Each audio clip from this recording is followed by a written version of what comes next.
बिस्मिल्लाहिर्रहमानिर्रहीम। अल्लाहुम्मा सल्लि अला मुहम्मद व अला आलि मुहम्मदिन व बारिक वसल्लिम वसल्लि अलैहि रब्बि शरह ली सदरी व यस्सिर ली अमरी वहलुल उक़दतम मिन लिसानी यफ़क़हू क़ौली। अस्सलाम वालेकुम डियर स्टूडेंट्स, उम्मीद करता हूँ कि आप सब खैरियत से होंगे और अल्लाह ताला आप सबको खैर व आफ़ियत से ही रखे और हर आने वाली मुसीबत आफ़त से महफूज रखे। आमीन सुम आमीन। बेटा केमिस्ट्री के अंदर हम चैप्टर नंबर 5 को स्टार्ट हमने किया था लास्ट टाइम, जिसके अंदर हमने देखा था कि इलेक्ट्रॉन की दरियाफ्त कैसे हुई।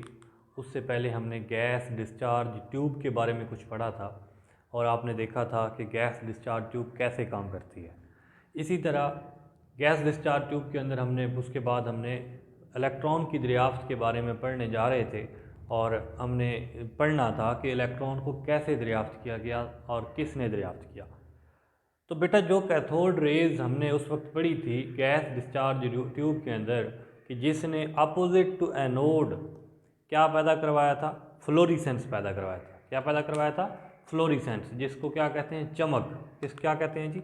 चमक पैदा करवाई थी। और हमने देखा था कि ये चमक वैसे नहीं पैदा हो रही, किसी न किसी रेज़ की वजह से पैदा हो रही है। तो हमने उन कैथोड रेज़ का मुताला किया। कैथोड रेज़ का जब मुताला किया तो हमें बहुत सारी खुसूसियात देखने को मिली। तो एक एक खुसूसियत को हम डिस्कस करेंगे और इंशाल्लाह आगे चलेंगे।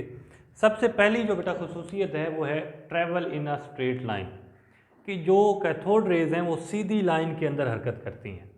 सीधी लाइन के अंदर हरकत करती हैं, ये उसको कैसे पता चला? ये ज़रा देखिएगा, डायग्राम्स हैं, इनको आपने बड़ा अच्छे तरीके से समझना है।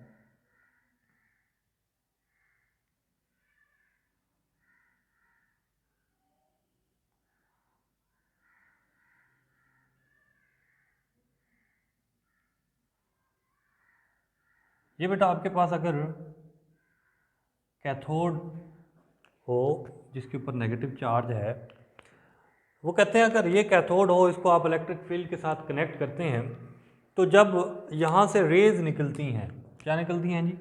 रेज़ निकलती हैं, जिनको हमने कैथोड रेज़ कहा था। और उन कैथोड रेज़ के रास्ते में अगर कोई ओपेक रखा जाए, ओपेक कहते हैं ऐसा ऑब्जेक्ट जिसका साया जिसमें से रोशनी ना गुजर सके, जिसमें से रोशनी ना गुजर सके, उसको कहते हैं ओपेक, गैर शफाफ। ठीक है। अब इसके रास्ते में वो कहते हैं कि अगर आपने ये रखा है जिसके अंदर से रोशनी नहीं गुजर सकती, कोई भी चीज़ रखी है, तो उसका साया बनता है, उसका साया बिल्कुल उसके अपोजिट साइड पे बनता है। ये क्या शो करवाता है? तो ये क्या शो करवा रहा है कि इसका जो साया इसके अपोजिट बन रहा है, इससे हमें महसूस हो रहा है कि ये बिल्कुल सीधे रास्ते में सफ़र करती हैं। क्या शो हो रहा है जी? ये बिल्कुल सीधे रास्ते में सफ़र करती हैं। तो ये इसका साया है, शैडो है। क्योंकि साया बनता ही तब है जब सीधी रोशनी आ रही हो और उसके आगे गैर शफाफ चीज़ रख दी जाए तो उसका साया उसके अपोजिट साइड पे बन जाता है। सेम इसी तरह वो कहते हैं कि ये सीधी आ रही थी, इसके रास्ते में हमने ओपेक रख दिया, ओपेक गैर शफाफ चीज़ जिसका साया बन सके और जिसमें से रोशनी ना गुजर सके। और इसमें जब वो देखा गया कि इसके अपोजिट साइड पे इसका साया बन रहा है, तो इट्स मीन दैट कि ये रेज़ बिल्कुल सीधी सफ़र करती हैं, ये रेज़ बिल्कुल सीधी सफ़र करती हैं। तो इससे उनको प्रॉपर्टी का पता चल गया कि कैथोड रेज़ की क्या प्रॉपर्टी है कि ये सीधी सफ़र करती हैं। दूसरी है जी पॉजिटिव मोमेंटम। जो दूसरी इसकी प्रॉपर्टी है वो है पॉजिटिव मोमेंटम, कि ये मोमेंटम रखती हैं। मोमेंटम क्या होता है? मोमेंटम कहते हैं बेटा मैस और वेलोसिटी के हासिल ज़रब को। एक ऐसा जिस्म जिसका मैस भी है और वो स्पीड से एक ख़ास डायरेक्शन में हरकत भी कर रहा है, तो इन दोनों के हासिल ज़रब को हम क्या कहेंगे? मोमेंटम। अच्छा मुझे बताइएगा कि जिस चीज़ का मैस ज़्यादा होगा उसका मोमेंटम ज़्यादा होगा या कम होगा? जी ज़्यादा होगा, वेरी गुड। और जिस चीज़ का मैस कम होगा उसका मोमेंटम कम होगा, क्योंकि mass directly proportional to its momentum. Physics के अंदर आपने पढ़ा होगा P = mv। तो वही बात वो कहते हैं कि इसका भी मोमेंटम होता है। कैसे पता चला उनको? वेलोसिटी तो इसकी है ही है, एक ख़ास डायरेक्शन में सफ़र कर रही हैं। मैस का कैसे पता चला? उन्होंने कहा कि जब इसी हमने कैथोड रे के रास्ते के अंदर एक चीज़ रखी, ये कैथोड है और इसके रास्ते के अंदर ये गैस डिस्चार्ज ट्यूब भी समझ लें आप, ये एनोड और ये कैथोड। वो कहते हैं कि जब इसके रास्ते के अंदर हमने पैडल व्हील से क्या मुराद है,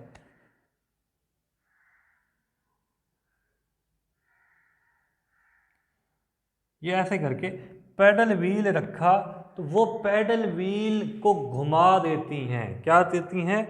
घुमा देती हैं। मैं इसको अगर कुछ इस तरह बना दूं ताकि आपको आसानी से समझ आ जाए।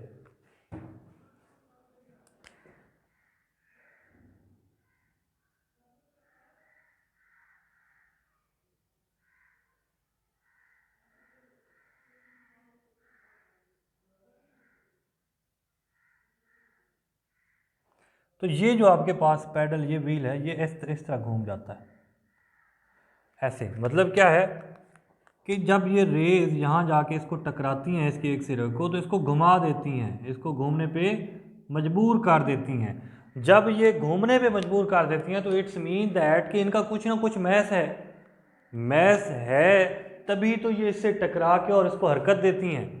पैडल का मतलब क्या होता है कि एक चीज़ घूमती है। कब घूमती है? जब आप उस पर फोर्स लगाते हो। फोर्स कैसे लगती है? जब मैस हो। तो अब इसका मैस, डायरेक्शन तो है ही, सफ़र तो कर ही रही है, वेलोसिटी भी है, लेकिन वो कहते हैं इसका मैस भी है। मैस है तो इस पैडल को उन्होंने हरकत दे दिया और घुमा दिया एक सर्कल के अंदर। तो इससे हमें पता चला कि ये जो आपके पास कैथोड रेज हैं इनका मोमेंटम भी होता है। ठीक है जी, ये 2 पॉइंट हो गए। तीसरा है जी नेगेटिवली चार्ज। तीसरी जो प्रॉपर्टी हमें पता चली वो है नेगेटिवली चार्ज। नेगेटिवली चार्ज क्या मतलब इसका है कि इसके ऊपर नेगेटिव चार्ज होता है। ये हमें कैसे पता चला? सबसे पहले 1895 के अंदर एक साइंटिस्ट है जे पैरन, इसने मैग्नेटिक फील्ड अप्लाई की थी इसके ऊपर। क्या अप्लाई की थी? Magnetic field. और देखा था कि जब मैग्नेटिक फील्ड अप्लाई की जाती है तो ये किसी एक पॉइंट की तरफ झुक जाता है। मैं अगर ये बनाऊं आपके पास,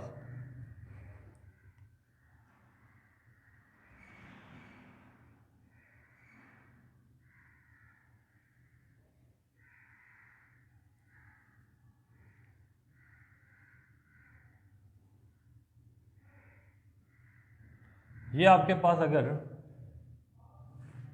कैथोड है, वो कहते हैं कि जब आप इसके ऊपर मैग्नेटिक फील्ड अप्लाई करें। क्या अप्लाई करें जी? मैग्नेटिक फील्ड को मैं रेड कलर से शो करवा रहा हूँ। इसका 2 पोल बनते हैं, नॉर्थ और साउथ पोल। वो कहते हैं कि जैसे ही मैग्नेटिक फील्ड अप्लाई करवाई तो ये यहाँ से निकलने वाली रेडिएशन ऐसे करके यहाँ इस पॉइंट पे टकराई और इस पॉइंट का नाम हो गया P3। इसको क्या नाम दिया जी? P3। वो कहते हैं कि जब मैग्नेटिक फील्ड के अंदर से ये गुजरती हैं कैथोड रेज, तो अपने आप को एक ख़ास डायरेक्शन P3 के अंदर नीचे की तरफ झुक जाती हैं। किसकी तरफ झुक जाती हैं जी? नीचे की तरफ। और ये तो किसका तजर्बा था जी? 1895 के अंदर जे पैरन का। फिर उसके बाद 1897 के अंदर जे थॉमसन एक साइंटिस्ट था, उसने इसके ऊपर इलेक्ट्रिक फील्ड अप्लाई की। कौन सी? Electric field. बेटा ये इलेक्ट्रिक फील्ड कैसे अप्लाई की ज़रा देखिएगा। उसने यहाँ पे पॉजिटिव वाली, जिसको आप एनोड कहते हैं, और यहाँ पे कैथोड बना दिया नेगेटिव वाला। अब वो कहता है कि जैसे ही यहाँ से निकलने वाली रेज, कैथोड रेज, जैसे ही ये सीधी सफ़र कर रही होती हैं और जैसे इलेक्ट्रिक फील्ड के पास पहुँचें तो इस तरफ झुक जाती हैं और इस पॉइंट पे जाके टकराती हैं। इस पॉइंट को नाम देते हैं हम P1 का। क्या नाम देते हैं जी? P1। अब P1 की तरफ ये झुक जाती हैं। तो इससे क्या शो हो रहा है? आपको क्या लगता है कि जो रेज पॉजिटिव टर्मिनल की तरफ झुक जाएं उन पर कौन सा चार्ज होगा जी? पॉजिटिव तो हो नहीं सकता। क्यों? क्योंकि same charges repel each other. Same charges repel each other, तो जब वो झुकी हैं तो इसका मतलब है ये अपोजिट चार्जेस हैं, ऐसे है कि नहीं। तो हमें यहाँ से क्या पता चला कि ये कैथोड रे है, इसके ऊपर कौन सा चार्ज है, नेगेटिवली चार्ज हैं। कौन सी चार्ज हैं, नेगेटिवली चार्ज, तभी हमारे पास पॉजिटिव टर्मिनल की तरफ ये डिफ्लेक्ट कर गई हैं। क्या कर गई हैं, डिफ्लेक्ट कर गई हैं। अब यहाँ पे ये पॉइंट P2 P1 है। अब वो कहता है कि अगर आप दोनों फील्ड्स को ख़त्म कर दें, किसको, दोनों फील्ड्स को ख़त्म कर दें, तब ये जो रेज बनती हैं और ये रेज सफ़र करती हैं, ये बिल्कुल स्ट्रेट सफ़र करती हैं और ये पॉइंट को P2 कह दिया उन्होंने, P2 पॉइंट पे जाके टकरा जाती हैं। किस पे, P2 पॉइंट पे जाके टकरा जाएंगी जब कोई फील्ड अमल नहीं कर रही होगी।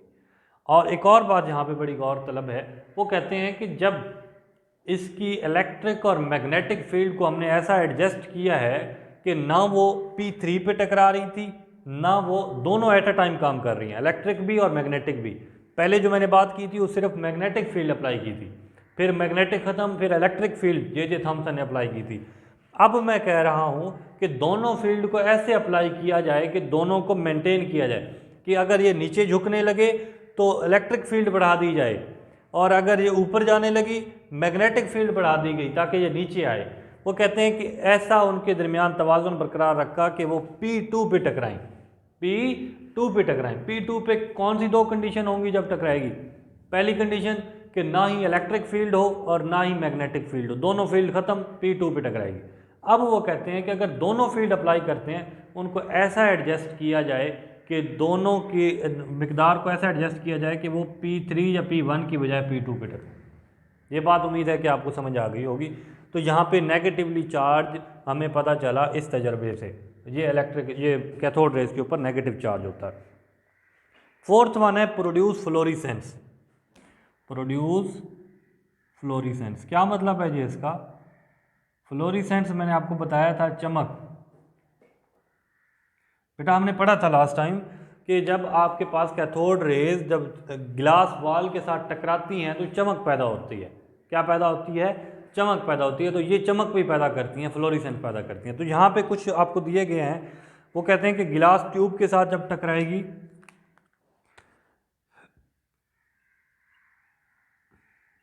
नॉर्मल गिलास ट्यूब है उसके साथ टकराएगी तो क्या पैदा करेगी, ग्रीनिश फ्लोरिसेंस, ग्रीन कलर का। ये आपको एमसीक्यूज के लिए याद रखना है।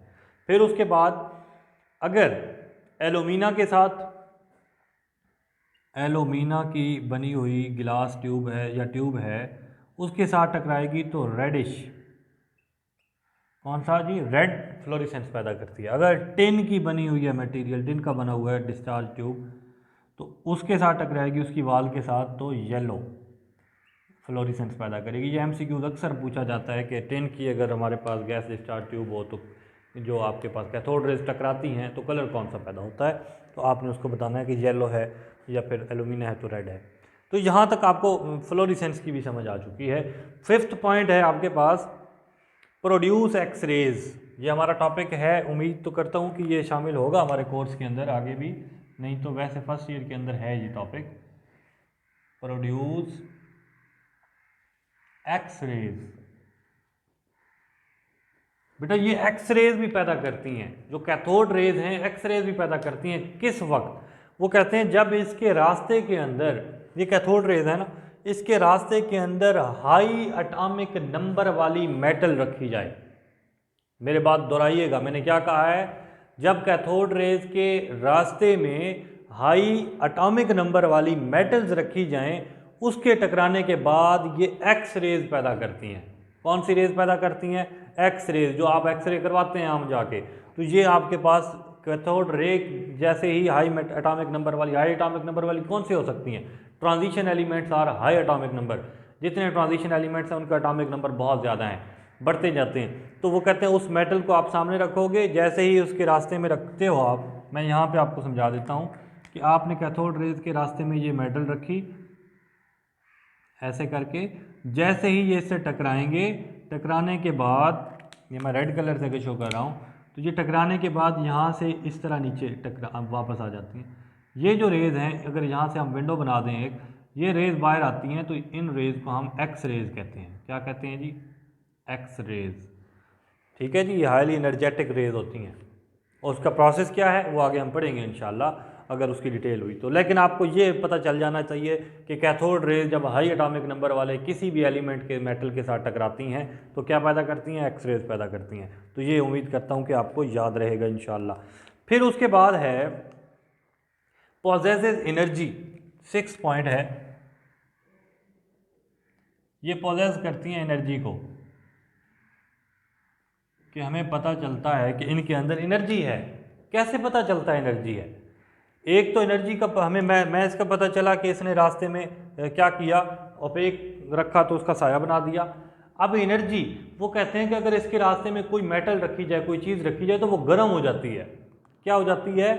गर्म हो जाती है। जब गर्म हो जाती है तो फिर क्या होता है? गर्म होने से क्या पता चलता है कब चीज़ गर्म होती है? अब जब करंट आप किसी चीज़ के अंदर से करंट गुजारते हैं, वो चीज़ गर्म होती है या नहीं होती? तार अक्सर आप देखते हैं चीज़ गर्म हो जाती है, तो वो क्या शो कर रही होती है कि इस करंट के अंदर एनर्जी है। कौन सी? इलेक्ट्रिकल एनर्जी है, इलेक्ट्रिकल एनर्जी है। सेम इसी तरह वो कहते हैं कैथोड रेज के रास्ते में अगर आप कोई मेटल या कोई भी चीज़ रख देते हो तो वो हीट अप हो जाती है। क्या हो जाती है? हीट अप हो जाती है। और हीट अप होने से हमें पता चलता है कि इसके अंदर क्या है? एनर्जी है। ठीक है जी, यहाँ तक बात क्लियर होगी हुई है। फिर उसके बाद 7वां पॉइंट इसी के रिलेटेड ही है कि ये आयोनाइज कर देती है गैसेस को, आयोनाइज गैसेस।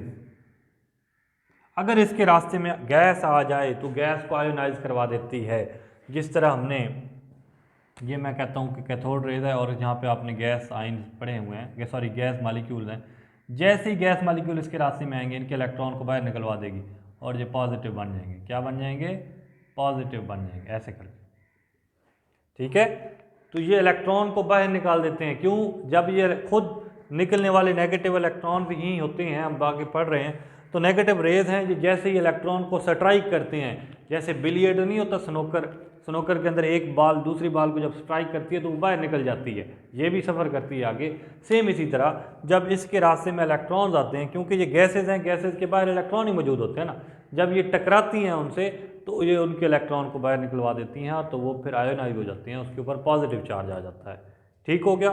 फिर उसके बाद नेक्स्ट है काज केमिकल चेंज। केमिकल चेंज कैसे काज करती हैं जी, वो भी आप सुन लीजिएगा।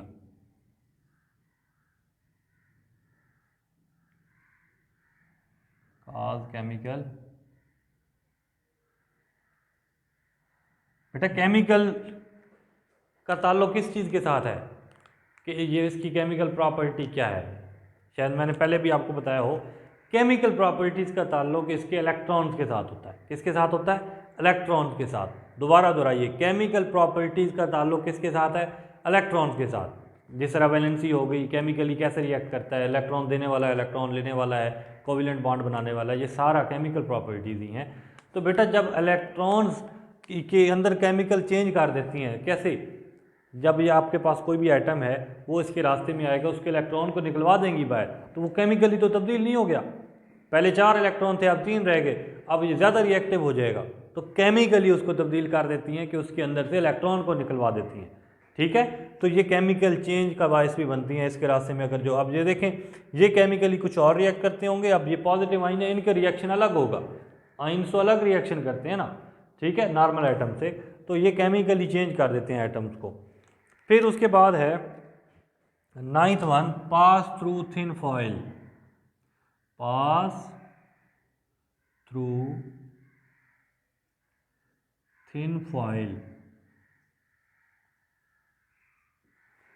बेटा ये ऐसी रेज हैं कि अगर इसके रास्ते में पतली फॉइल वाली, जिस तरह गोल्डन फॉइल होती है सोने की बनी हुई, ये फॉइल जिसको कहते हैं, फॉइल आपके पास एक तह समझ लें, पतली सी बारीक सी तह होती है, उस तह के अंदर से ये गुजर जाती हैं। ये रेज़ क्या करती हैं? गुजर जाती हैं, हाईली एनर्जेटिक हैं, इसलिए उसमें से पास कर जाती हैं। एल्यूमिनियम फॉइल जो मैंने आपको लास्ट टाइम मिसाल दी थी, पॉलिश की डब्बी के ऊपर जो पतली सी फॉइल लगी होती है, वो भी फॉइल ही है, एल्यूमिनियम की बनी होती है। वो अगर इसके रास्ते में रखी जाए तो इसके रास्ते में से ये गुजर जाती हैं उनमें से कैथोड रेज, तो ये पास कर जाती हैं। फिर उसके बाद हाँ जी, charge to mass ratio, 10th one,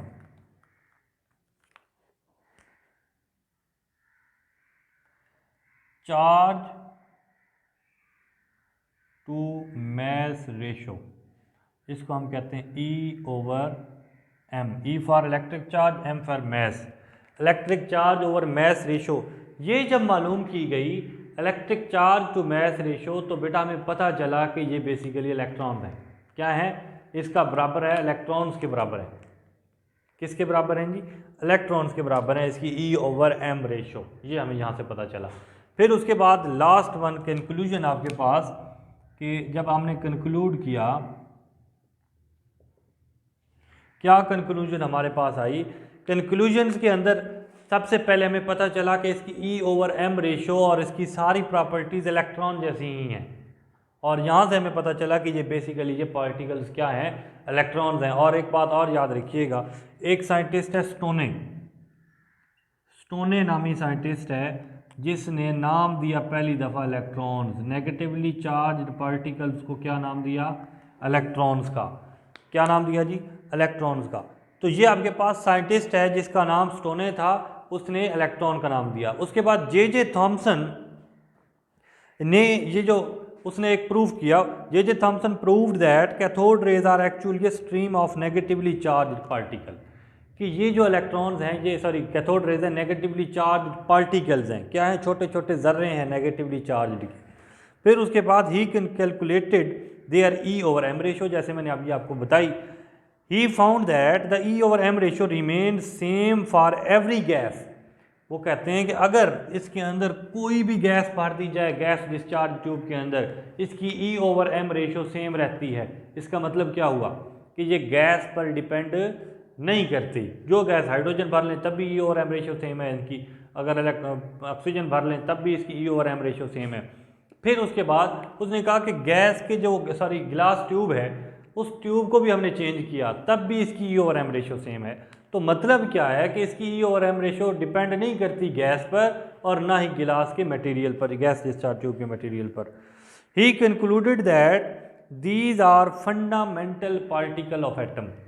उसने क्या कंक्लूड किया? कि ये फंडामेंटल पार्टिकल हैं एटम के, और स्टोने ने इसको क्या नाम दे दिया? ये fundamental particle are called electron. तो ये बेटा इसकी कंक्लूजन थी जो हमने प्रॉपर्टीज़ पढ़ी। उम्मीद करता हूँ आपको सारी प्रॉपर्टीज समझ आ गई होंगी, आपने पहले पढ़ी होंगी, क्योंकि ये ऐसा टॉपिक है जो 9th क्लास में भी आपने पढ़ा था। तो यहाँ तक किसी किस्म की कोई कन्फ्यूजन हो तो आप हमसे पूछ सकते हैं। व्हाट्सएप ग्रुप के अंदर आप वॉइस रिकॉर्ड अपना भेज सकते हैं या फिर मैसेज कर सकते हैं। तो उम्मीद करता हूँ कि आपको समझ आ गया होगा। इंशाअल्लाह नेक्स्ट लेक्चर के अंदर आपको मज़ीद हम दिखाएंगे कि बताएंगे कि कैसे दूसरे पार्टिकल्स की दरियाफ्त हुई है, और उसके बारे में हम पढ़ेंगे। यहाँ तक के लिए दीजिए इजाज़त। अल्लाह हाफ़िज़, अल्लाह निगहबान। शुक्रिया।